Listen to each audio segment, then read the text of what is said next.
नमस्कार विद्यार्थी मित्रांनो, आज आपण अभ्यासणार आहोत प्राचीन भारतातील मंदिरांच्या स्थापत्य शैलींचे प्रकार. नागर शैली, द्रविड शैली आणि वेसर शैली असे प्राचीन भारतातील मंदिरांच्या स्थापत्य शैलीचे 3 मुख्य प्रकार आहेत. त्यापैकी पहिला प्रकार आहे नागर शैली. भारतात गुप्त राजवटीच्या कालखंडामध्ये मंदिर स्थापत्याचा विकास झालेला आपल्याला दिसून येतो. भारतातील सर्वात प्राचीन मंदिरे नागर शैलीतील आहेत. प्रामुख्याने उत्तर भारतातील जी मंदिरे आहेत ती मंदिरे नागर शैलीमध्ये निर्माण केली गेलेली आहेत. नगरांमध्ये ही मंदिरे निर्माण झाल्यामुळे या स्थापत्य शैलीला नागर शैली असं म्हटलं गेलं.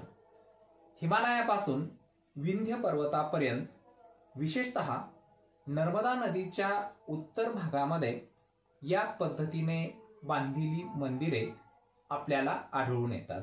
नागर शैलीची जी प्रमुख वैशिष्ट्ये आहेत ती म्हणजे नागर शैलीतील मंदिरे प्रामुख्याने चौकोनी असतात. शिखराचा भाग वर निमुळता होत जाणारा व काहीसा बहिर्वक्र स्वरूपाचा असतो आणि त्या भागाला आमलक म्हणतात. चौकोनी किंवा चौरस गर्भगृह असतो आणि या गर्भगृहामध्ये देवतांच्या मूर्ती असतात. या गर्भगृहाभोवती मोकळा किंवा छत असलेला प्रदक्षिणा मार्ग असतो. गर्भगृहासमोर लहान मोठे सभामंडप असतात. सभामंडप आणि गर्भगृहाला जोडणारा जो भाग असतो त्याला देवडी असं म्हणतात. मंदिरांच्या भिंती आणि कळसाला नक्षीदार कोनाडे आणि जाळीदार खिडक्या असतात. नागर शैलीमधील जी मंदिरे आहेत त्यामध्ये शुद्ध नागर शैलीची जी प्राचीनतम मंदिरे आहेत ती 7व्या शतकातील आहेत.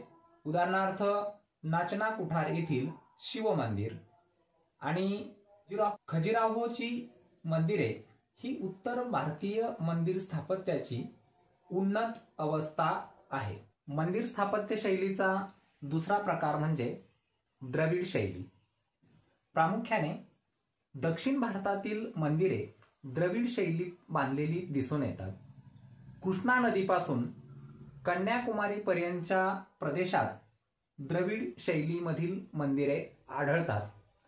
कर्नाटक हे या द्रविड शैलीचे उगमस्थान आहे आणि त्या प्रदेशामधील बदामीचे चालुक्य हे या मंदिर स्थापत्य शैलीचे प्रवर्तक आहेत.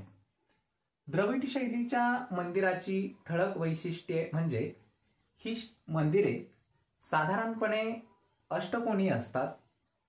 आमलक आणि कळसाच्या जागेवर स्तूपिका असते. मंदिराच्या शिखरात अनेक मजले बांधलेले दिसतात, त्यांना भूमी असं म्हटलं जातं. या मंदिराला उंच आणि भव्य कुंपण असतं. 1 ते 4 प्रवेशद्वार असतात आणि या प्रवेशद्वारांवर अनेक मजली शिखरं होती, त्याला गोपुरे असे म्हणतात.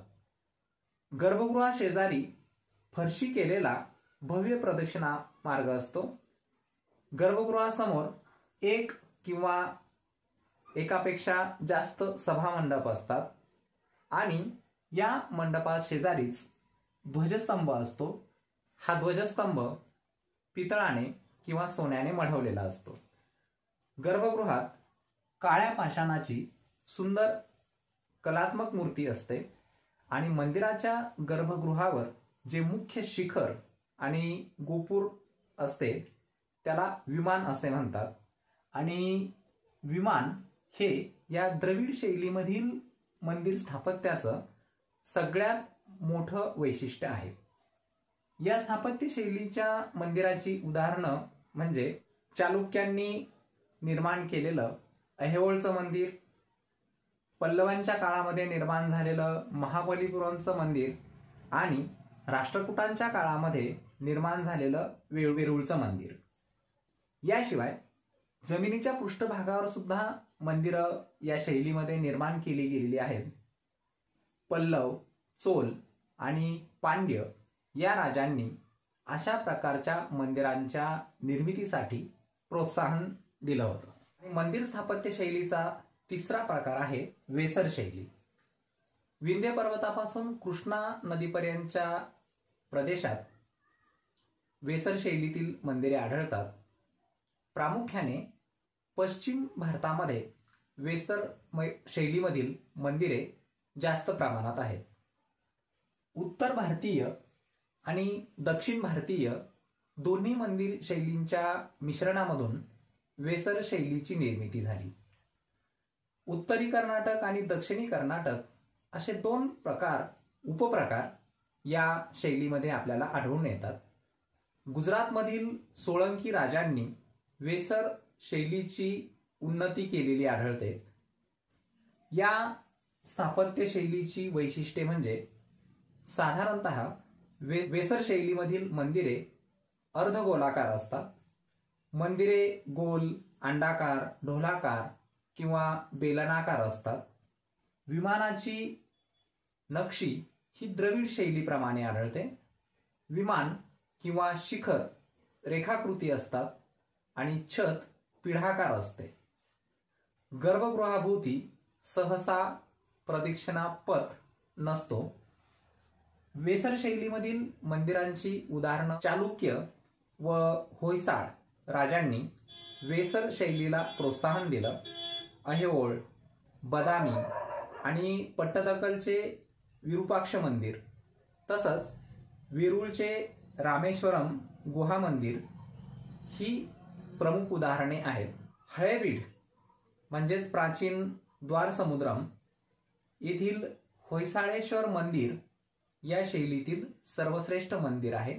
थोडक्यात प्राचीन भारतामधील मंदिर स्थापत्याचे उत्तर भारतातील नागर शैली, दक्षिण भारतातील द्रविड शैली आणि या दोन्ही शैलीच्या मिश्रणामधून जो संकरित प्रकार निर्माण झाला तो म्हणजे वेसर शैली, असे 3 प्रमुख प्रकार आणि त्यांची वैशिष्ट्ये सांगता येतील.